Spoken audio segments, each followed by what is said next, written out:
Hey everyone, it's Andy Kushner with The Wedding Biz, in which I conduct in-depth and revealing interviews of icons and those who I feel are the next generation icons of the weddings and event industry, all to provide you with education and inspiration. Speaking of inspiration, I technically have just gotten back, by the time you listen to this interview, from my month-long trip to Maui, which I will talk about in the introduction for the next interview. In the meantime, if you missed last week's episode, it was with CC Johnson. CC's design agency is CC New York, globally regarded as a leader in luxury invitation design. And today, I'm having a conversation with two major lighting designers, both with Images by Lighting out of Los Angeles. Images by Lighting has worked all over the world, doing not only ultra-luxe weddings, but also outrageous work with film companies, including New Line Cinemas, MGM Studios, DreamWorks, and Disney.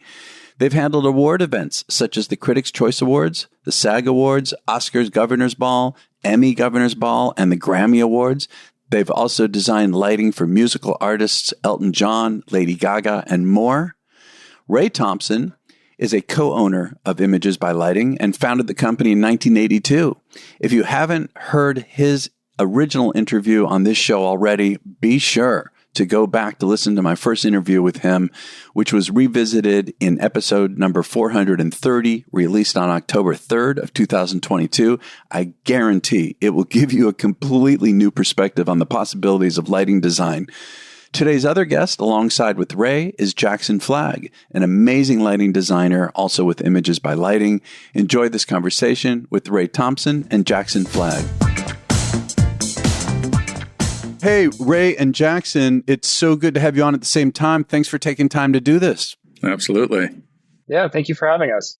Yeah, my pleasure. And Ray, when I first interviewed you, we dug deep into your philosophy, and we especially talked about the choreography of emotion, through lighting design. And I want to urge everyone listening to really check out that first interview, because before we get into today's conversation, I want to ask if you could kind of summarize what you mean for new listeners by that phrase, the choreography of emotion. And basically, we look at each event as a dance, a choreographed dance where you enter the party and it's a certain feel. And again, we're working with designers that have these visions. And I'm here to just complement and create what these designers want to take these guests on this path. And they enter and it's a certain mood and a certain feel. And throughout the evening, we can ramp it up or come down to a lull, but then it can ultimately culminate into a very high energy dance party at the end of the night. And this can be done through color, pattern, movement of lights. And it's just like that we can take them on a trip. And that's my emotional lighting tip for this evening. Yeah. Well, and I'm right there with you. I mean, I think I'd mentioned this the first time around. I love going to concerts, and I'm always, and I'm a musician, so obviously the audio part of it is important for me. However, even though I'm so focused on the audio, the lighting clearly affects the emotion. I mean, I believe strongly in this. And I'm a musician and a lighting designer, so I'm right there with you. I feel it, I see it, but it takes me on a journey, the whole lighting throughout the show. Well, and we're talking about, obviously events. I mean, this show is called The Wedding Biz, so it's weddings, but also all the other kinds of events, everything that we do, I know that is really a critical element. And so I'm wondering, if either of you can address this, how lighting can be used to tell a story. And for now, we could either keep it generic for now or specifically with weddings. How do you use lighting to tell a story? You want to jump on this, Jackson? Sure. Yeah. Well, it's interesting that you bring up the concerts and all these other aspects in which lighting plays a major role. Some people say it's all smoke and mirrors, but I think lighting has a huge part of the magic of most of these events as well. Lighting can tell a story with weddings by using direction and intensity. So in theater, which is my background, we use lighting to draw attention to certain parts of the stage. And I think that's super important with weddings as well. You can draw attention to the altar to have everyone's focus on the bride and groom, or say for the first dance on the dance floor with the bride and her father as well. So direction and focus is kind of what I think really tells the story in weddings. When you mention focus, I mean, we're just talking about focusing people's attention. Is that what you mean by that when you say focus? Correct. Yes. to direct your eyes to look at a specific area, what event's happening, and it like using lighting to guide people's visual and attention throughout the event, essentially. And also, I mean, going even more in depth. I mean, I know that, not only does it draw our attention, but like we were talking about earlier, the choreography of emotion, it's also, I know, it's creating an environment, right? I mean, I remember, Ray, when we talked, I was really surprised to hear, because I hadn't seen it, even though I've done some ultra luxe weddings, I hadn't seen this, where you had mentioned that when you're doing them, or when you used to do them, that you would kind of, if I remember correctly, set a tone for when people walk in, and then you'd, in a sense, be a guest, so that you know how you want. I mean, I know that a lot of this is programmed, but then you leave room for, I don't call it improvisation, right? In the moment where you're feeling what everyone's feeling, and you're kind of guiding them, right? So at a deeper level. Absolutely. Yeah, I'm in the thick of it. And yes, programming, but that's more about when it gets into the entertainment aspect.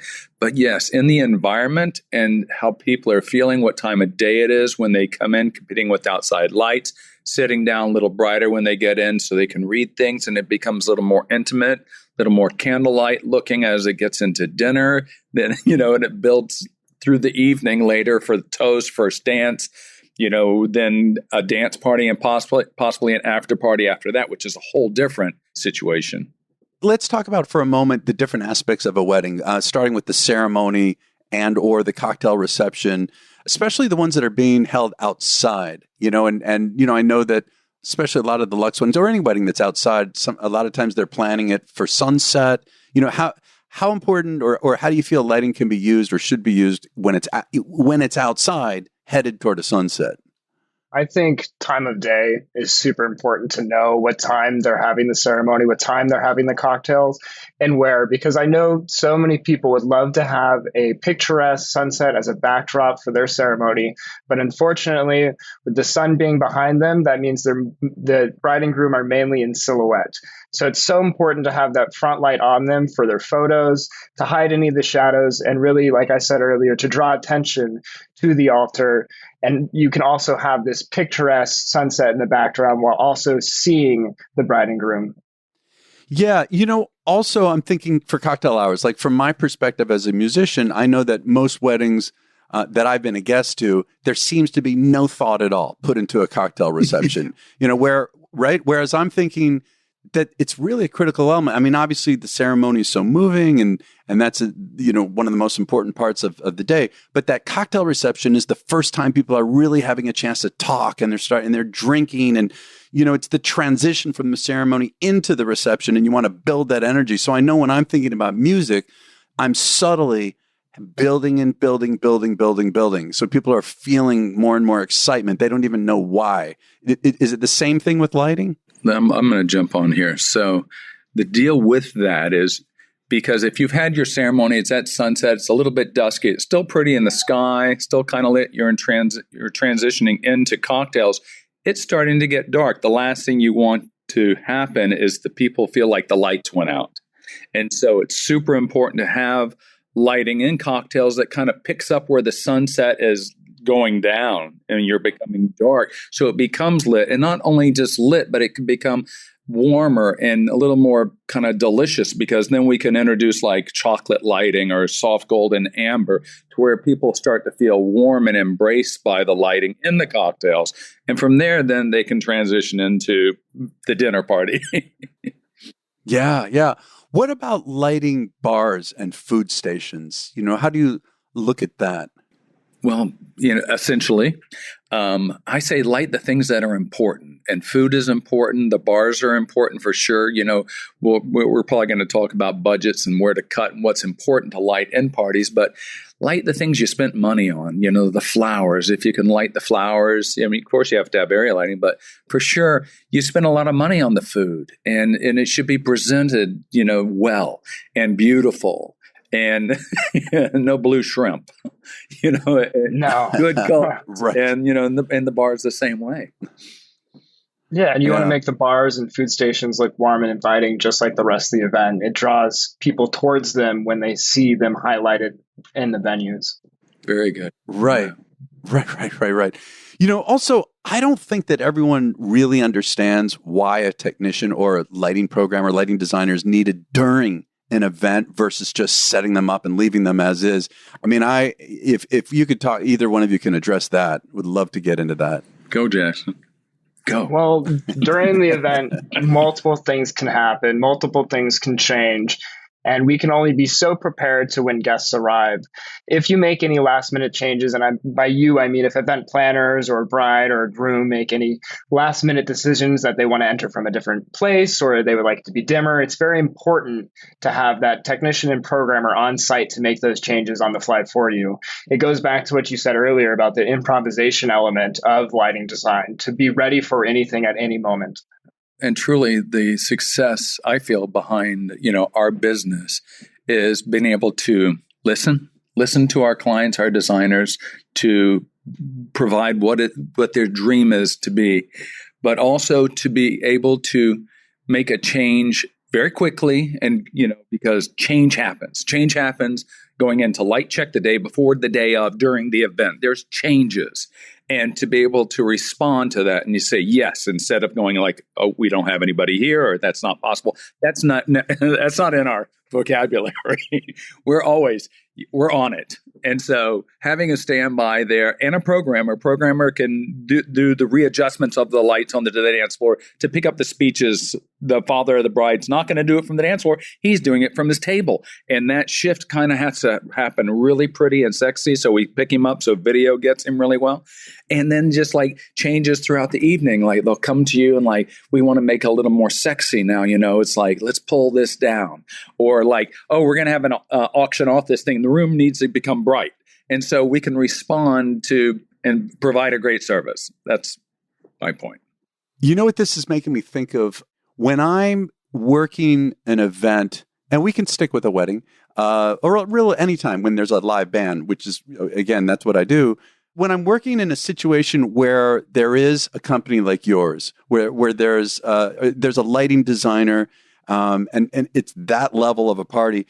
When I used to run things in my top band, I would have moments, because again, we want to create moments and leave space for improvisation, and I would feel it out. And, whatever, maybe it's an hour before the end of the night. It's halfway through that big dance set that's after the entree's over. And I want to create some moment. I'll go grab the videographer. I'll say, hey, we're about to do this. I'll grab the photographer. You probably want to catch this. Why don't you come over and here, and you could even get on the stage. And then the times that I know that there's a lighting designer, I'll go to the LD and I'll say, this is what we're going to do. Can you, and then it's a team effort and it takes it to a whole nother level. Absolutely. Yes. We love those kind of moments, or, the big moments. And it's like, bam, and then ballyhoo, and then we present. Or, the first dance, they come in or presenting the bride and groom for the first time and doing a whole lighting movement through the room that brings them light then to the dance floor and settles in on a beautiful first dance, to be able to create those movements for focus and energy. Well, while we're talking about dancing, what about lighting dance floors? Like, what is your perspective on that? I think lighting a dance floor is super important. Oftentimes, you'll have this kind of vinyl over a dance floor, whether it be a pattern or a solid color. But if you're doing that intimate look, that candlelight look, oftentimes the dance floor can get lost on the carpeting or the floor of the venue. So in my opinion, it's super important to have this kind of textured pattern that we like to do on the dance floor. It doesn't have to be sharp, but just kind of these splotches of light that look like almost a watercolor painting to make it look inviting, but also give your event space so much depth. And then also you can dim it down over the course of the night, or that lighting also looks great on people's skin too, for any kind of photos or anything like that. Yeah. I got a question connected to this. It just occurred to me just now. When I am at a high-end event, whatever kind of event it is, I like to, if there's not a lighting situation, we want to bring our own lights and have, if we can, moving lights. Most of the time for the higher end events that we do, the party planner, the producer is telling me, of course, and I totally get it. And I agree. It's like, no lights from you all. We're going to handle it. And 95% of the time, it's just a wash on the band. And I have super high energy bands, and it's like I'm always asking, look, I don't want to build, raise the budget for the client, but can there be moving lights? Can there be someone who's actually working the whole time, with the band, with the stage? How do you feel? I mean, I know you've done stuff like Lady Gaga and Elton John, and of course that's a whole nother situation, but for weddings and regular events, how do you look at that? I think it depends on the planner and the bride and groom's decisions. Oftentimes, they just want this candlelight look. They want it to be subtle. They want it to be intimate. And I think bringing in moving lights is a very high energy situation that is great for an after party or later in the night. But during a first dance or earlier in the night, just after the entrees are served, I think it's best to keep these static colors, either candlelight or maybe a light blush or maybe a magenta, but not to have a whole lot of movement or color changes or effects unless that is the energy the bride, the planner, the groom, they're looking for. Yeah, truly. I mean, we always, we love selling light and we love selling intelligent lighting package and that kind of things. But it really is up to the different producers, because there's ones that will always say yes, and there's ones that won't. And unless, of course, the band, it's really part of the build up later with the band, because it is an increased cost. But there's also the optics of it, because if we're in a tent and you're seeing all these moving lights on the ceiling of a tent before they actually get used, that's a concern. Quite often now we're able to do white fixtures and like white tents, that type of thing, or if it's navy blue, the black fixtures. But if we're able to conceal it, I have a much better chance of getting it into the design where they don't notice the lights and they just want the magic. They don't like seeing it look like a concert at a wedding. Now, if the party has an after party, if they go from there into another room, that's a different kind of piece, because then we're creating a club. And if I'm going to see lights, I'll see lights in a club with truss and maybe some smoke or something. There, it would be okay. But that first dance, the romance, I got to tell you, my producers just like it super clean. They'd rather not see any lights at all. They want the magic. Yeah, on them. Yeah, that makes sense at that time of the night. I want to make sure that you're aware of two other shows that are on the Wedding Biz Network. First, The Business of Being Creative, hosted by founder and president of The Business of Being Creative, Sean Lowe. Sean's consulting firm is focused on providing practical advice to those in the business of being creative. Tune in every Tuesday to hear a new episode chock full of topics and advice for creative businesses. Also, check out the 2 seasons of Stop and Smell the Roses, hosted by the one and only lifestyle and event design expert, Preston Bailey. Preston speaks with such an honest voice. I know you're going to thoroughly enjoy hearing him on this unique platform. You can find both shows at theweddingbiznetwork.com or on your cell phone's podcast app for both The Business of Being Creative and Stop and Smell the Roses. How should a planner or producer work with you to really allow you to do what you do best? What's the ideal situation, as far as the process working with a planner?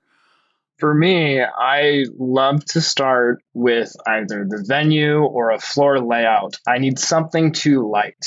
Having light in an empty room, it just doesn't do anything for an event or anything like that. You need things in the room. You need the tables. You need the centerpieces to pin spot. You need a stage. All of those elements are canvases for us to do our work as artists.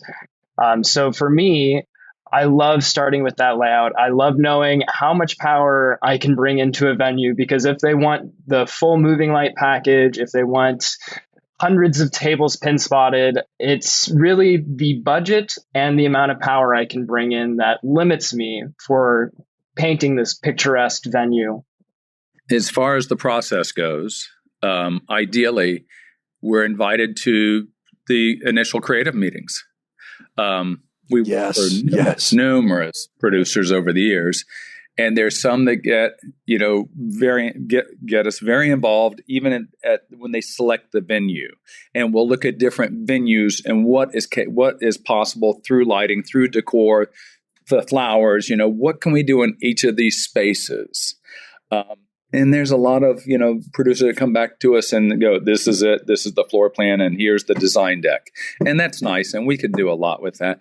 But personally, I love the process of the design, the initial design, the walkthroughs, to just really bounce back and forth with our, with the designers, with our producers. Like, what do you think? What does the bride and groom want? What do they, they like these kind of colors. They like this kind of texture, So then by the time we've gotten to proposal, it's pretty raw, solid, because we got all the right information, or very close. Well, and like I said, like I was kind of putting out in the question, that by bringing you in early, they're allowing you to do what you do best, which takes the party to a whole nother level. I get it. Are there any basic lighting terms that would be good for planners to be aware of so that they can communicate more effectively with you? Just any particular basic terms? Well, over the years, we've taught. Years ago, we didn't even know what pin spots were. But, the pin spots are for hitting flowers or details, very tight beams. And gobos are fun because they can be a texture anywhere or a soft texture. We use gobos even for area lighting where we don't want to see a pattern, but we'll take something that's like where it's modeled, just slightly out of focus. But we can do this on the walls, ceilings, floor spaces. And then, of course, the intelligent lightings are the programmable, and they don't have to be rock and roll all the time. They can be like beautiful, subtle, smooth looks that can later on become very vibey and fun dance lighting. Jackson, you want to jump in? Yeah, I think going off of gobos, those are pretty much just patterns that are detailed into these steel discs. So it could be anything from the initials to roses to an abstract kind of pattern. Stepping away from weddings, I use a lot of gobos recently during Halloween for haunted houses. You can get these chain links, you can get anything, any kind of pattern you're really thinking of into a gobo. So there's a lot of versatility with those. And speaking of versatility, intelligent lighting, I think, is really the future. It has been for a long time. You can go from what Ray was saying earlier, from like the soft ambient kind of candlelight all the way to a full rock and roll show with intelligent fixtures. So just the versatility of those items it's so huge in lighting design. And so many fixtures now are LED, which really cuts back on the power, cabling. Many of the units we use now are wireless and battery packed, and they talk to each other. Or from an intelligent board, a programmer can sit there and command these lights to do different things without wires. We're loving that. Yeah, I imagine so. Let's talk about budget, for a moment. First of all, for weddings where they don't have a large budget, what are some cost-effective lighting tips that you would give? Well, I would say using these intelligent fixtures or LED fixtures, even though they do seem more expensive when you're looking at the price per fixture, the lower power costs could save you in the long run by not having to have an electrician come and do a tie-in to your venue, or not having to have a generator brought out for multiple days. So you really want to factor in all those costs. Is having this intelligent lower power fixture more price efficient than having the same conventional fixture that we've been using for years, but also having to bring in a generator because they are a higher power consumption? And so many of the lights, like the uplights, that even smaller venues are even buying and using, these battery pack guys, the LEDs, and the colors are really good on them now. LED, when you used to talk about that before, was pretty frightening colors. They've gotten so good. It looks just like a candlelight, or any color really, but they've really gotten the white and the candlelight down so well. And, you get a lot of bang for your buck out of those, and you don't have to worry about, like Jackson said, the power, the cables. It's a battery pack, and they last 20 hours on a charge. It's interesting that you said it's getting close to candlelight, because one of my last questions was going to be how you feel about the fact that incandescent lighting is no longer available.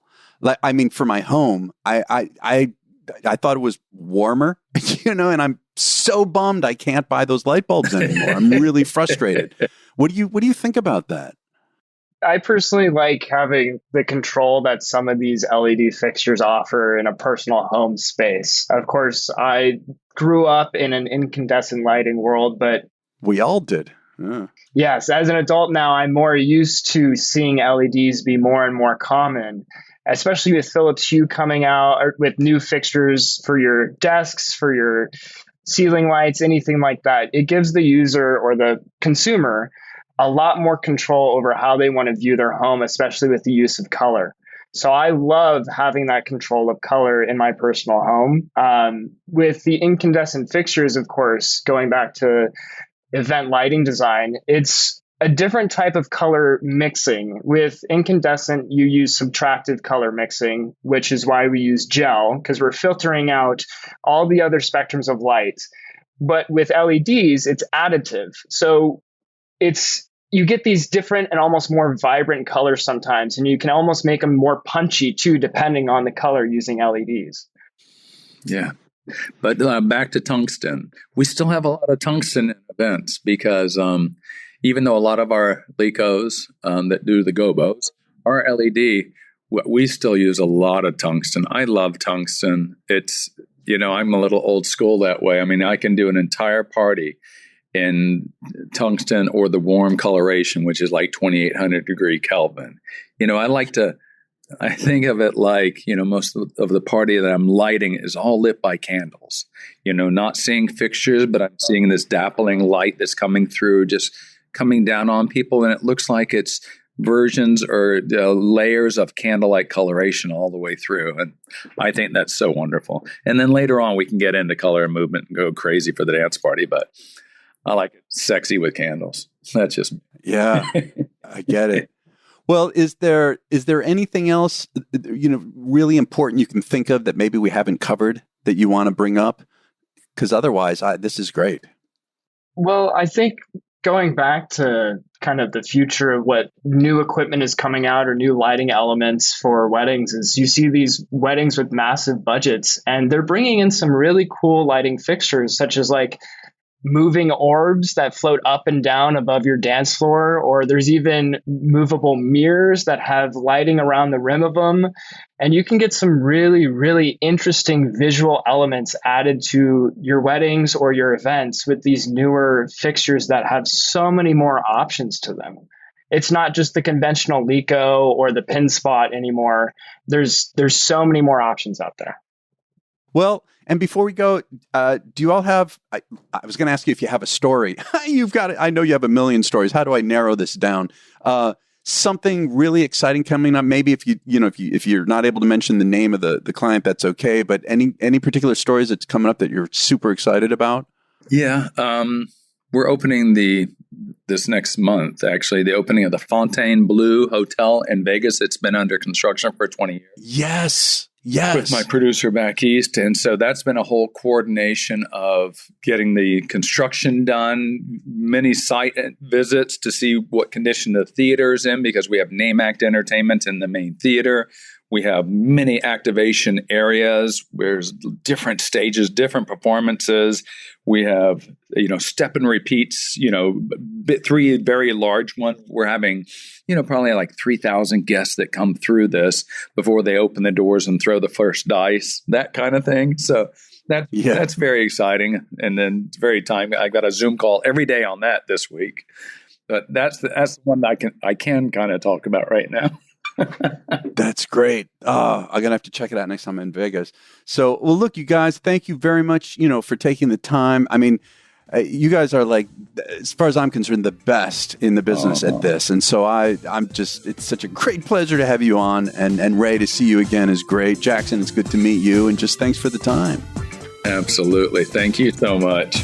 Yeah, thank you. And very nice to meet you as well. Thank you for listening to my conversation with Ray Thompson and Jackson Flagg. Be sure to check out their website, which is imagesbylighting.com. You can find them on Instagram at images_lighting and on Facebook at Images by Lighting. And next week's guest is going to be a brand new conversation with Christina Matucci to talk all about becoming an industry speaker or upping your current speaking game. And finally, I love hearing from listeners So be sure to DM me on Instagram at The Wedding Biz. I promise I will get back to every single message. Take care. We'll catch you next week.